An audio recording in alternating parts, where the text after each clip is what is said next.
விசாரிக்கிறேன், சொல்லு. நீ அவகிட்ட உன் காதல சொல்லவே இல்லையா?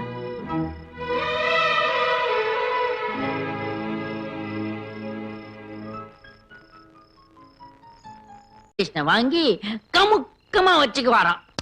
ஆனா இவருக்கும் அவங்க மேலதான் லவ்வா. அதுல பாருங்க ஒரு மேட்ரு. 2 பேரும் தங்களோட லவ்வ ஒருத்தருக்கு ஒருத்தர் கடைசி வரைக்கும் சொல்லிக்கவே மாட்டாங்களாம். என்னங்கடா டே, என்னங்கடா டே, ஏதாவது நேஷனல் அவார்டு படமா எடுக்கிறீங்க?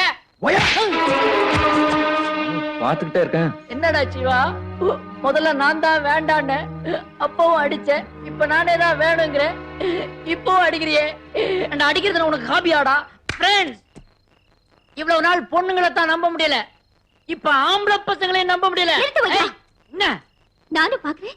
என்ன சும்மா சும்மா பொண்ணுங்களை குத்தம் சொல்லிக்கிட்டு இருக்க? நான் உங்க எல்லார்கிட்டயும் ஒண்ணு சொல்றேன். காதல்ங்கிற வார்த்தையை கேட்டாலே தற்கொலைக்கு ட்ரை பண்ற அப்பா, அவர் கஸ்டடியில இருக்கிற திலோத்தம தன் காதல மனசுக்குள்ளே போட்டு வச்சுக்கிட்டது நியாயம். கட்சிக்கு ஆள் இல்லாத இந்த சிவா, அதுவும் ஒரு ஆம்பளை, தன் காதலை எக்ஸ்போஸ் பண்ணாம ஒளிச்சு வச்சது எந்த விதத்துல நியாயம்? நீங்க எல்லாம் ஆம்பளைங்க தானே, மர மாட்ட நிக்கிறீங்களே. இப்ப கேக்குறேன், சொல்லுங்க சொல்லுங்க. ஏன் மஞ்சரி, தட்டிக்கு கால் இல்லைன்னா தப்பு செய்யலாம் அர்த்தமா? பார்த்த உடனே துளமல ஆசைப்பட்டனே, அது தப்பு. அவளுக்காக ஊருக்கு தவிச்சேனே, அதுவும் தப்பு. அவளை பார்க்க முடியுமா, பழக முடியுமான்னு ஏங்கினதும் தப்பு.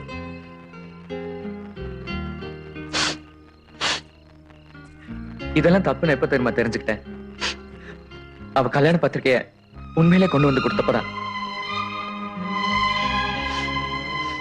இப்போ சொல்றேன், திலோத்தமா ஜன்னல திறந்திருந்தா நான் கதவையே திறந்திருப்பேன். ஆனா மரபுகளை மீற விரும்பாத அவளை சங்கடப்படுத்த நான் விரும்பல. அவ மதிக்கிற மரப இப்ப நான் மதிக்கிறேன். ப்ளீஸ் ப்ளீஸ், நான் கெஞ்சி கேட்டுக்கிறேன், இந்த மேன்ஷன் டே நல்லபடியா கொண்டாட விடுங்க ப்ளீஸ். உங்க சந்தோஷத்துக்காக நான் வாசிக்கிறேன், திலோத்தமா சந்தோஷத்துக்காக